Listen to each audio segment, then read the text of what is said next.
I want you to picture this. I'm sitting behind a bench in a black robe, gavel in my hand, and the double doors at the back of my courtroom swing open. And the man walking through them, in a gray suit that costs more than my first car, is the same man who left me standing at the altar in front of 200 people 5 years ago without so much as a text message. He doesn't recognize me at first. Why would he? The last time he saw me, I was in a wedding dress, mascara running down my face, asking a room full of strangers if anyone had seen him. Now, I'm the judge assigned to his divorce case. And here's the part that's going to make your stomach drop the way mine did. I didn't request this case. I didn't manipulate the system. This was random assignment, the same computer that assigns every case in that courthouse, and out of every judge in that building, it landed on me. Some people are going to call this fate. I called it, in that first frozen second, a nightmare. Because here's the thing nobody tells you about karma. It doesn't usually hand you a sword. Sometimes it hands you a gavel, a code of ethics, and about 30 seconds to decide what kind of person you're going to be. I had to make a choice in that courtroom that day that would either destroy my career or become the most satisfying moment of my entire life. Stick with me, because what I found buried in his divorce filings wasn't just betrayal, it was fraud. And by the end of this story, you're going to understand exactly why I say revenge tastes best when it's served with a law degree. But to understand how I ended up on that bench, staring down the man who ruined the worst day of my life, I have to take you back to the beginning, back to when I still believed he loved me. Hey everyone, welcome back to the channel. If this is your first time here, I tell true-to-life revenge stories, the kind where the villain thinks they got away clean and then life, quietly, methodically, makes them pay. This one is personal to me in a way most of my stories aren't, and I need you to stay with me through all of it, because I promise you this gets so much worse before it gets better. If you're new here, hit subscribe now, because trust me, you do not want to stumble into the middle of this story later and miss the beginning. And if you've been here before, you know the drill. Comment where you're watching from. I read every single one. Okay, let's go back 5 years. Let's go back to the day I fell in love with the wrong man. My name is Meredith. I was 28 years old, 3 years into my career as an attorney in a mid-sized firm in Charlotte, North Carolina, and I was, by every measure I had at the time, happy. I met Daniel at a bar association mixer of all places.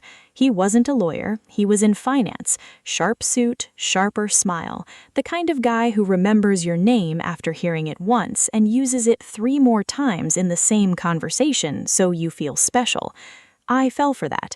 I want to be honest with you about that, because this story only works if I'm honest. I fell for the way he made me feel like the only person in a crowded room. He asked about my work like he was fascinated by it. He asked about my dad, who was a retired judge, and my mom, who still sat on the board of one of the largest law firms in the state, like their careers were the most interesting thing he'd ever heard. At the time, I thought that meant he respected ambition, the day we met, which sounds small, but when you're a woman in your late 20s dating in a city like Charlotte, small, consistent things feel like winning the lottery.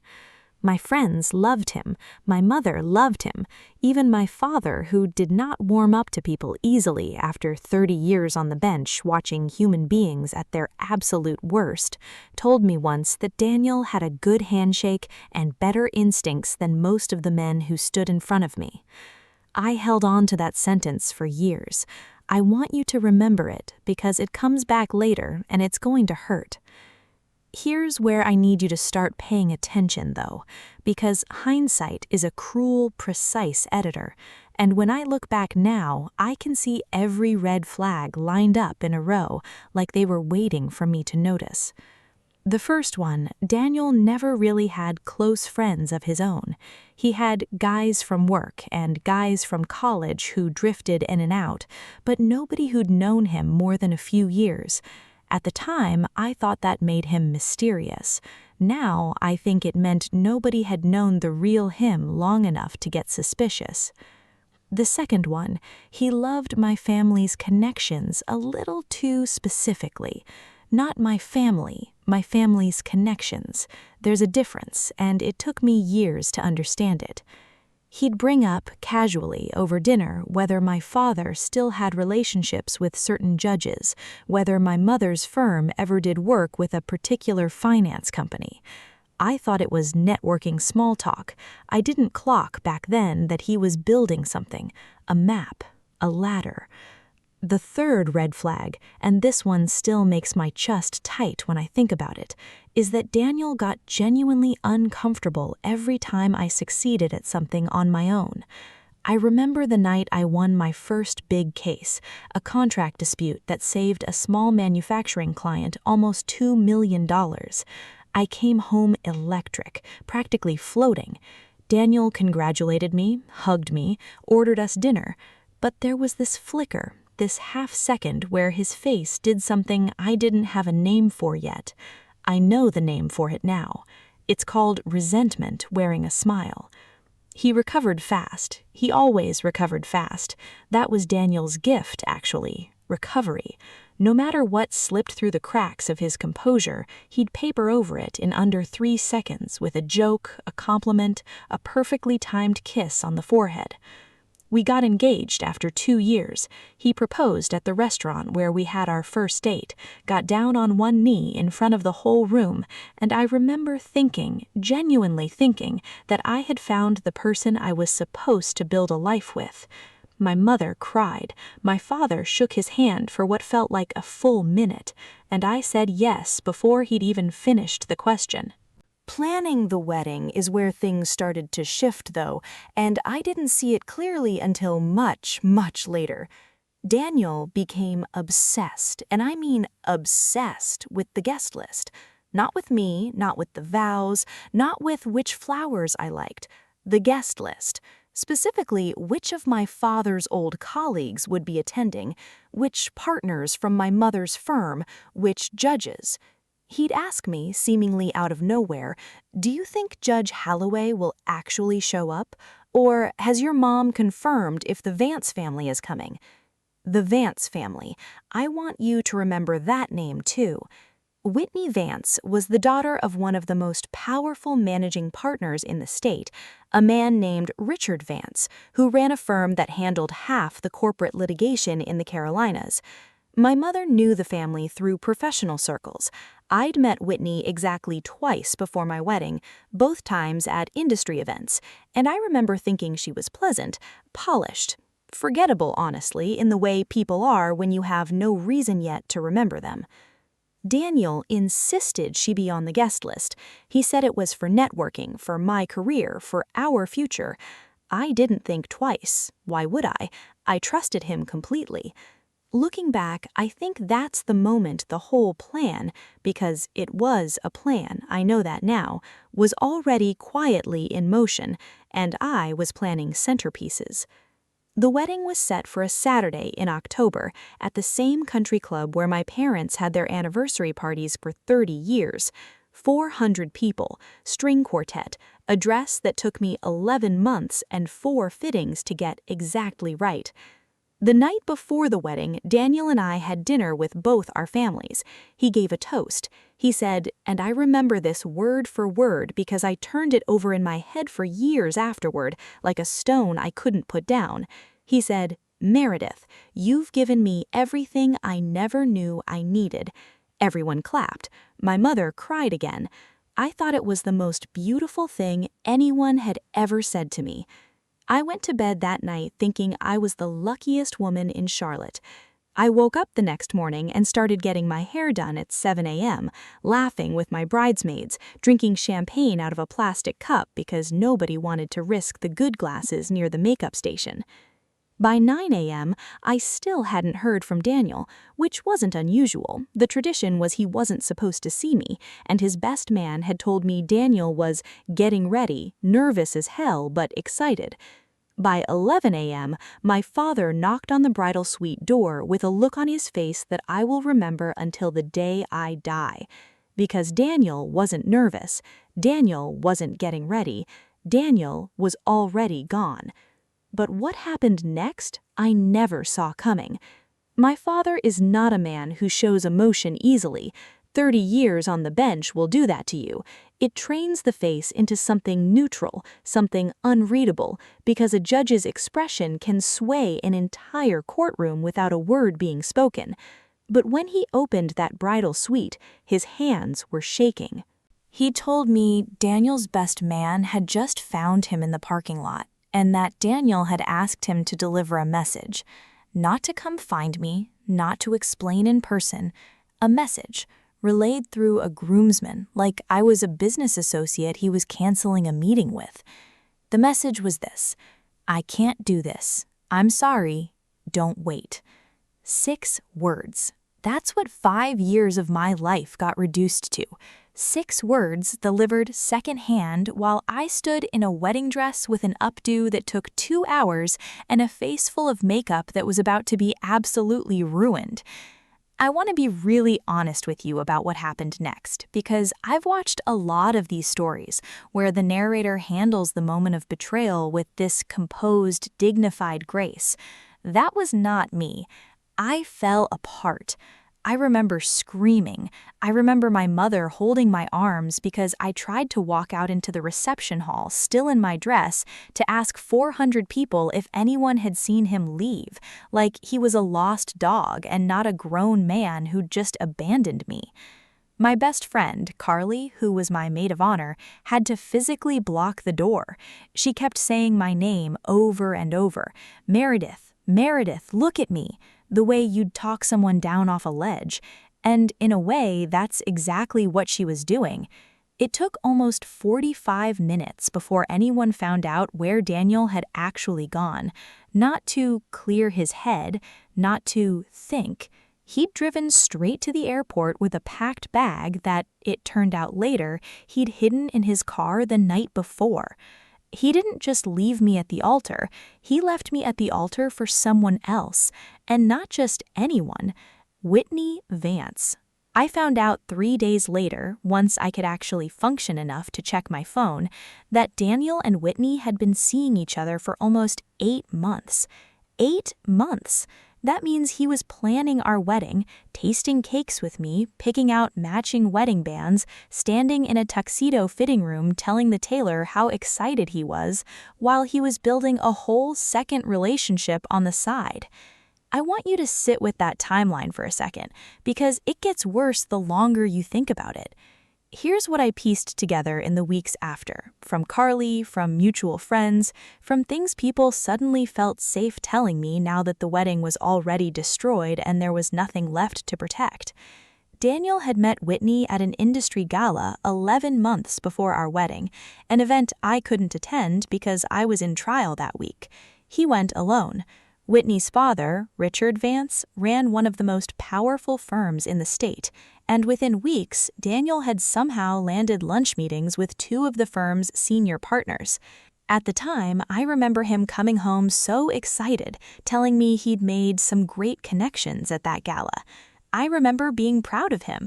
I remember thinking, this is what a good partner does. Hustles, builds a network, works the room. I didn't know the room he was working included my future maid of honor's replacement. The affair with Whitney escalated over the following months, right alongside our wedding planning. He'd tell me he had a late meeting or a work dinner. Normal things, unremarkable things, and I believed every single one of them because why wouldn't I? Trusted him with my entire life. I'd already given him a ring on my hand and a date on the calendar. What I didn't know, what I couldn't have known, was that every one of those meetings was pulling him closer to a version of his future that had my name nowhere in it. Whitney's father offered Daniel a position at his firm, not as an attorney, since Daniel wasn't one, but as a director of business development, a role with a 6-figure salary and a fast track toward an equity stake in the company. The offer came 4 months before our wedding. He accepted it. He never told me. I found this out from Carly, who found it out from a mutual acquaintance who worked in HR at the Vance firm. Daniel had been employed for 4 months before our wedding day, showing up to a job I had no idea existed, building a life with a family I thought was just a name on a guest list. I remember sitting in my childhood bedroom 3 weeks after the wedding that never happened, staring at my engagement ring on the nightstand, trying to understand the math of it, trying to understand how a person builds an entire secret life, a job, a relationship, a future, right alongside the life he's building with you, and somehow keeps both plates spinning without dropping either one until the exact moment he's ready to let the first one shatter. I still don't fully have an answer for that.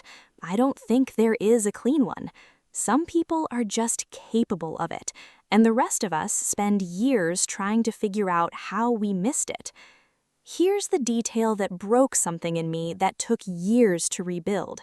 Whitney Vance was on our wedding guest list. Whitney Vance had RSVP'd yes. Whitney Vance had a seat assigned at table 12, 3 tables back from the head table, and as far as anyone can tell, she never even planned to show up because she already knew exactly where Daniel would be that day, with her. I want you to imagine planning your wedding seating chart, agonizing over who to put next to your difficult aunt, worrying about whether your college roommate and your cousin would get along, and the entire time, one of the names on that chart already knew the wedding was never going to happen. The worst part, and I promise you, this is the part that made me scream into a pillow until my throat was raw, is that Daniel married Whitney 4 months later. Small ceremony, no 400 guests, just close family and, according to the photos that eventually made their way to social media, a beautiful outdoor venue at one of the Vance family's properties. He didn't just leave me, he replaced me, efficiently, quietly, like I was a business decision that hadn't panned out and he'd simply pivoted to a better opportunity. I want you to just breathe with me for a second here, because I know how enraging this part is to hear. I felt it too. I felt it for years. For months after the wedding, I couldn't understand the why. Why me? Why did he stay with me for 3 years, propose, plan an entire wedding if he was already building an exit? I used to lie awake running through every memory, looking for the moment it started, the moment I stopped being enough. It took me a long time and a lot of very expensive therapy to understand that the why was never about me not being enough. The why was about what I represented: my father's judicial connections, my mother's law firm, a respectable, well-connected fiancé who made him look good in every room he needed to look good in. Right up until a better, wealthier, more strategically useful option walked into that gala 11 months earlier. I was a stepping stone. And I didn't find that out gently. I found it out in the cruelest, most public way a person can find out anything. Standing in a wedding dress, in front of everyone who loved me, waiting for a man who was already somewhere else. I canceled my apartment lease with him within the month. I moved back in with my parents for almost a year, which at 29 years old felt like its own kind of humiliation on top of everything else. I threw myself into work because it was the only thing that still made sense, the only place where effort still produced a predictable result. I didn't plan revenge. I want to be really clear about that, because this isn't a story about plotting his downfall from day one.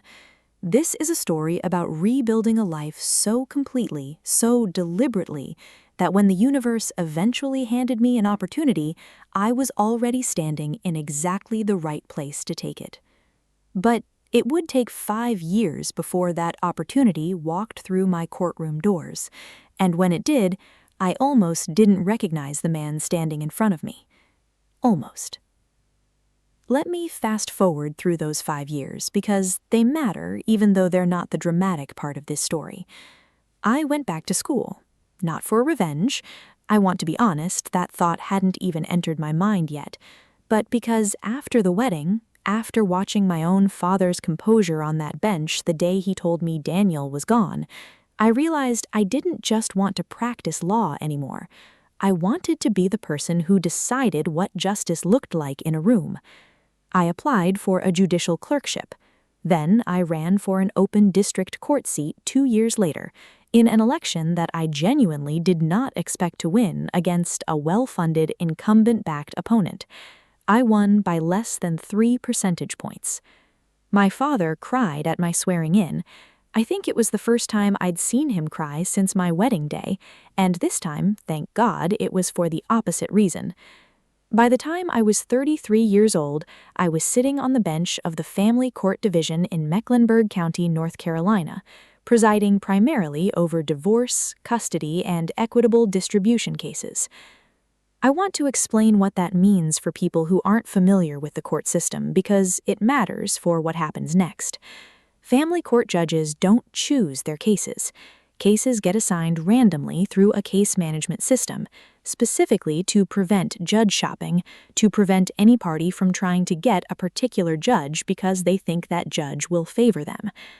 I had no control over what landed on my docket. None. That's the entire point of the system. It's designed so that no judge can be accused of favoritism or bias in how cases get assigned. Which is exactly why what happened next felt like something out of a movie, except I was living it in real time at 9:15 on a Tuesday morning with a stack of case files an intern had just placed on my desk. The file was labeled Vance versus Cross, Petition for Dissolution of Marriage. I remember staring at the last name for a solid 10 seconds before it landed. Cross, Daniel Cross. And Vance, Whitney Vance, the woman he married 4 months after leaving me at the altar. My hands went cold. I want you to understand, this wasn't a small courthouse. This was one of the largest family court dockets in the state, with over a dozen judges rotating cases. The odds of this specific case landing on my specific docket were, by the clerk's later estimate, somewhere around 1 in 14. But it did. I sat there for a long time before I did anything. I want to walk you through my thinking because this is the part of the story where I stopped being the woman who got left at the altar and started being the professional who'd spent 5 years building a career on the principle of doing things the right way, even when, especially when, it was hard. The very first thing I did was not open the file any further. I closed it. I picked up the phone and called my chief judge. This is the part I need you to really sit with because it's the entire foundation of everything satisfying that happens later in this story. I did not use my position to punish Daniel. I did the opposite. I disclosed the conflict immediately before reading a single additional page of that file, exactly the way judicial ethics require. I told my chief judge plainly that the male petitioner in the case in front of me was my former fiancé, that he had left me at the altar 5 years earlier, and that I believed I had a clear conflict of interest that required either recusal or, at minimum, full disclosure to both parties with an opportunity for either side to request reassignment. My chief judge, a woman named Judge Patricia Olson, who had mentored me since my clerkship days, listened to the whole thing without interrupting. When I finished, she asked me one question: "Do you believe you can be impartial?" And here's my honest answer, the one I gave her that day. I said, "I believe I can be scrupulously fair. I do not trust myself to want to be assigned this case, so I'd like it reassigned, and I'd like that decision on the record so nothing about this can ever be questioned later." That's the plan. That was the entire plan, not manipulation, not some secret scheme to destroy him from the bench. The plan was to protect the integrity of the process so completely, so transparently, that whatever happened to Daniel afterward, it would happen because of his own actions, documented and undeniable, not because a judge with a grudge went looking for a reason to ruin him. But here's where the story takes its first real twist, because Judge Olson didn't just let me walk away from it.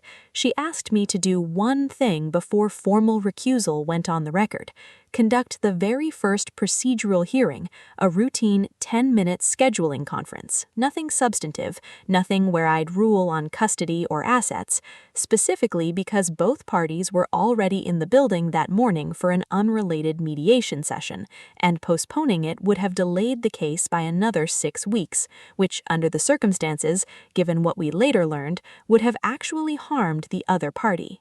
I agreed, reluctantly, on the condition that I would disclose the conflict on the record to both Daniel and Whitney in open court before a single word of substance was discussed, and that either party could object and request an immediate reassignment.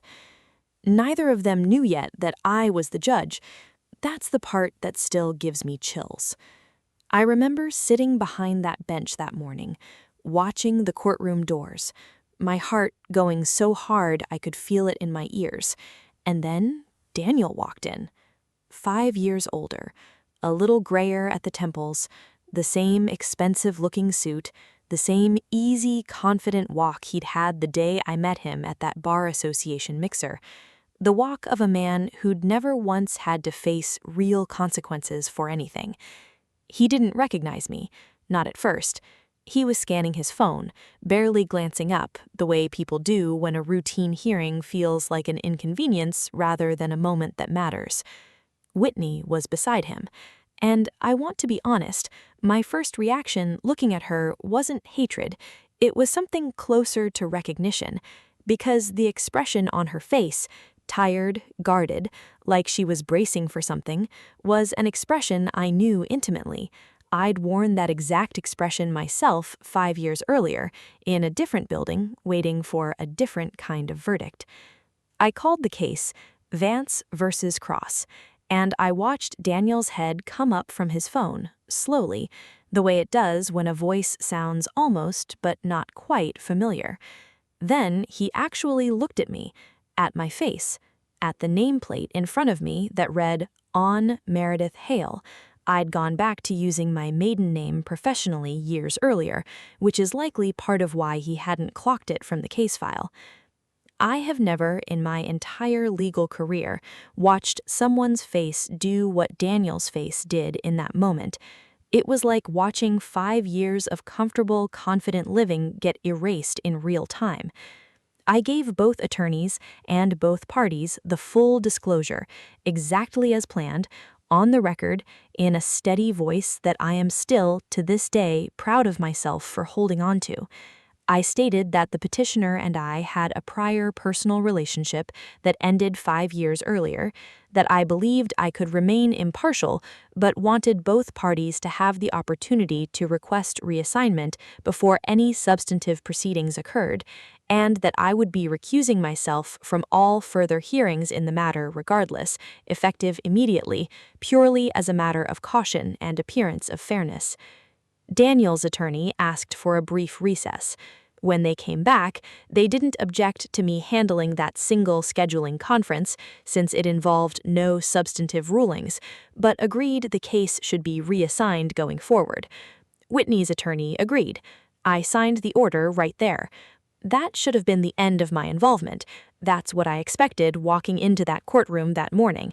One disclosure, one signature, and I'd be handing this case to a colleague and never thinking about it again. But what happened next, I never saw coming.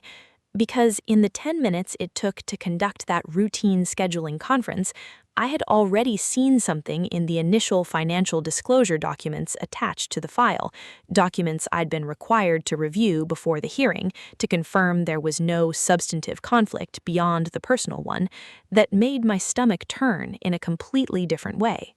Daniel had listed his net worth under oath in a sworn financial affidavit at just under $400,000. I happened to know from something Whitney's attorney mentioned in passing during that recess about the business that Daniel currently held an equity stake in Vance Development Group, worth considerably more than that.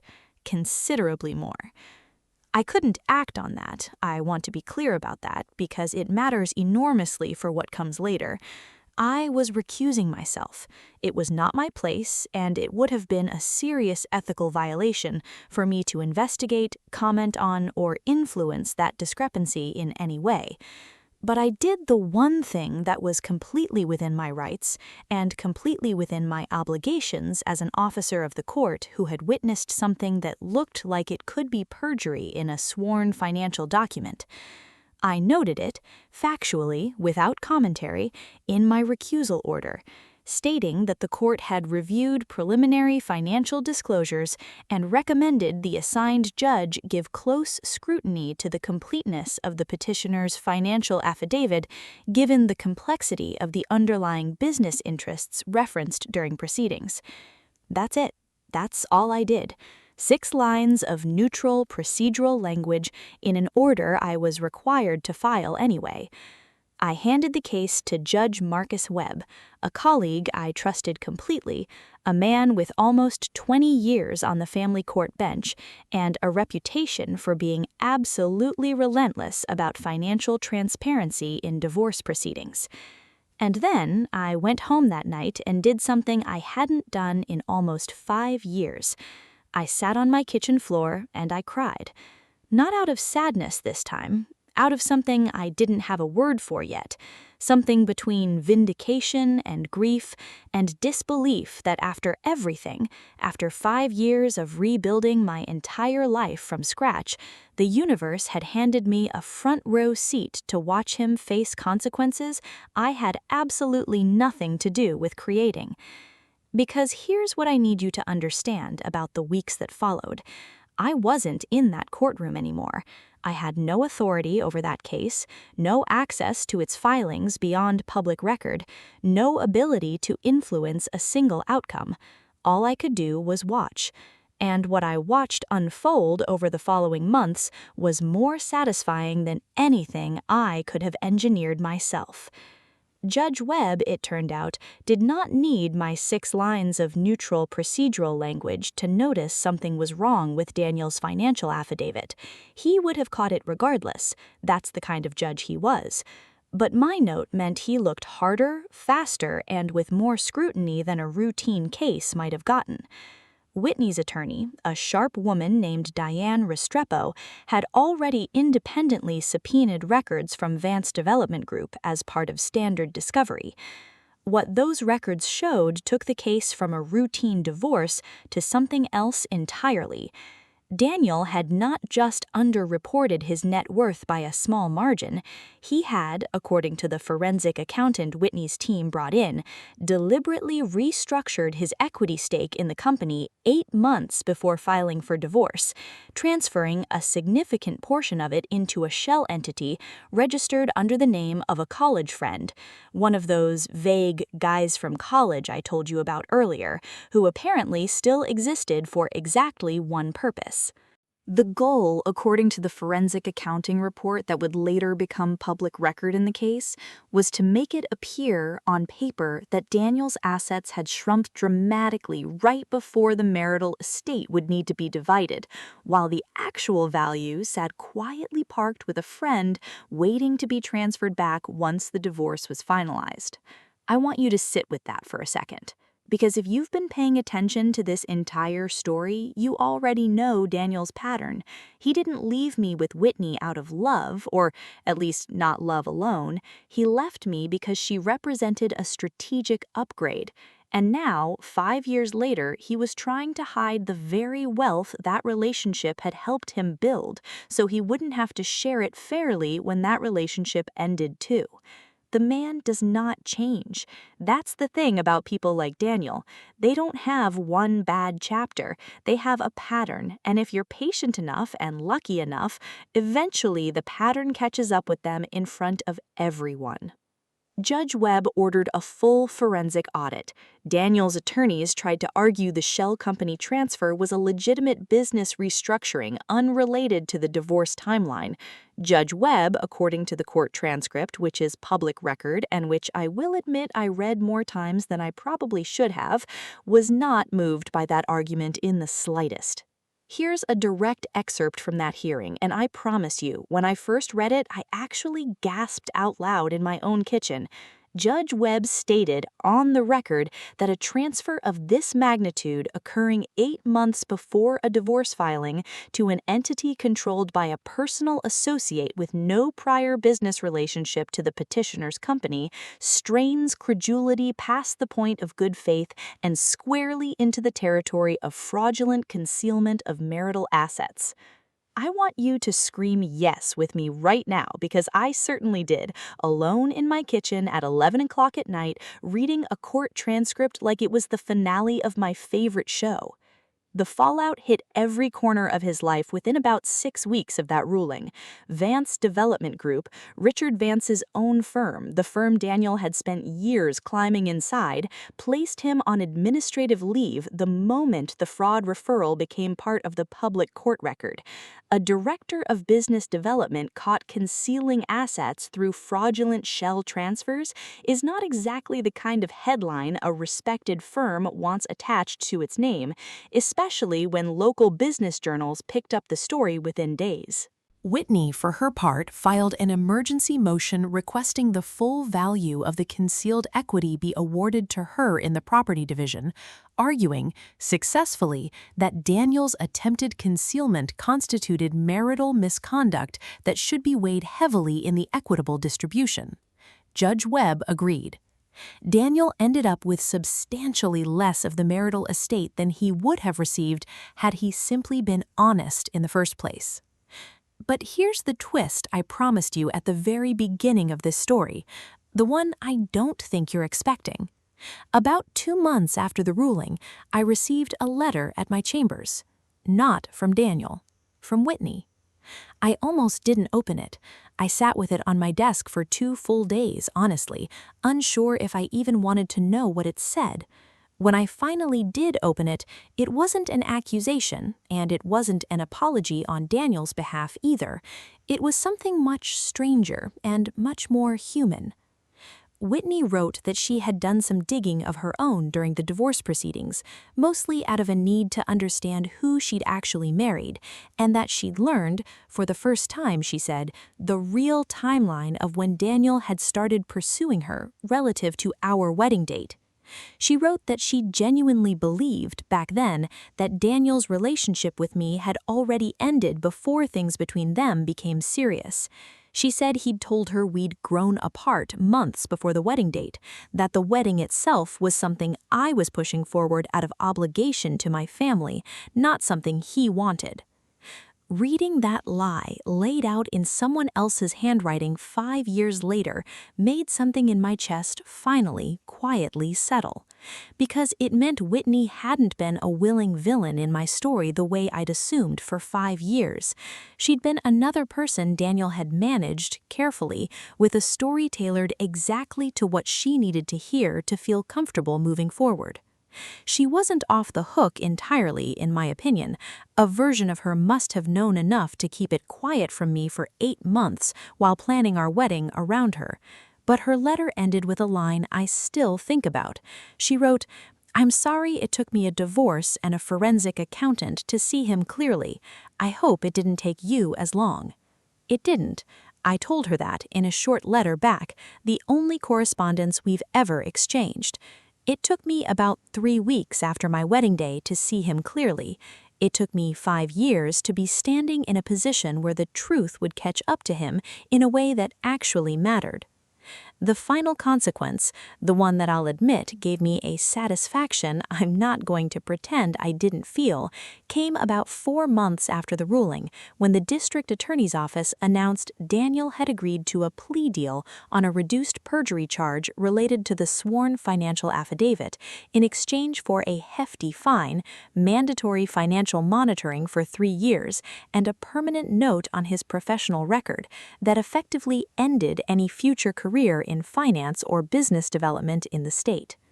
Scream yes with me one more time, because I promise you, when I read that headline in the local business journal, sitting at my desk during my lunch break, I had to close my office door and just sit with it for a minute. Not because I felt cruel joy watching someone's life fall apart. I want to be honest about that too. I felt something quieter and I think more important than that. I felt like the universe had finally shown its work, like all those years of quietly rebuilding, quietly doing the right thing, even when it cost me the immediate satisfaction of anything dramatic, had actually led somewhere. But what happened next, I never saw coming. About 6 months after the case concluded, I was leaving the courthouse late on a Thursday evening, and Daniel was standing near the parking garage, waiting, it turned out, for me specifically. I almost turned around and went back inside, but 5 years of standing in front of difficult people in difficult situations had given me a steadiness I didn't have on my wedding day, and I decided I'd rather hear whatever he had to say than spend another 5 years wondering what I would have said if I'd had the chance. He looked smaller than I remembered. Not physically, just smaller in the way people look once the confidence that used to fill up a room has been replaced by something closer to exhaustion. He said he was sorry. He said it had gotten away from him. He said he never meant for any of it, the wedding, the affidavit, all of it, to happen the way it did. And here's what I told him, and I've thought about this exact wording for months because I wanted it to be true, not just satisfying. I told him that I didn't need his apology to feel whole anymore, and that was the real difference between the woman standing in front of him now and the woman he'd left at the altar 5 years ago. I told him that his choices had never actually been about me, not the leaving, not the lying, not the hiding of money he thought he'd never have to account for. They were about what he thought he could get away with every single time, right up until the exact moment he couldn't. I told him I hoped he figured out someday the difference between being liked in a room and being known by the people in it. And then I got in my car and drove home, and for the first time in 5 years, I didn't think about him again for almost a full week. That, to me, was the real payoff of this entire story. Not the fraud referral, not the professional ruin, not even the plea deal. The real payoff was realizing standing in that parking garage that I genuinely didn't need any of it to feel like I'd won. I'd already won 5 years earlier, the day I decided to stop waiting for an explanation and start building a life so solid that when the moment came, the one in a 14 chance sitting on my desk in a manila folder, I didn't need to bend a single rule to see justice done. I just needed to keep being exactly who I already was. Daniel didn't lose everything because I was a vengeful ex-fiancé with a gavel. He lost everything because the same dishonesty that made him leave me at the altar was the same dishonesty he brought into his next marriage. And eventually, patterns like that always find their way into the light. To anyone out there who's been left, betrayed, humiliated in a way that felt public and permanent, I want you to hear this clearly. You don't have to engineer their downfall. You just have to keep building yours. Let the timeline do the rest. I'd love to know, if you were in my position, sitting behind that bench, looking down at that file, what would you have done? Would you have recused yourself the way I did, or would you have found it a lot harder to walk away? Tell me in the comments. I read every single one, and I always reply. If this story meant something to you, hit subscribe because I've got a lot more of these coming, and trust me, some of them get even wilder than this one. Thank you for sitting with me through this whole story. I'll see you in the next one.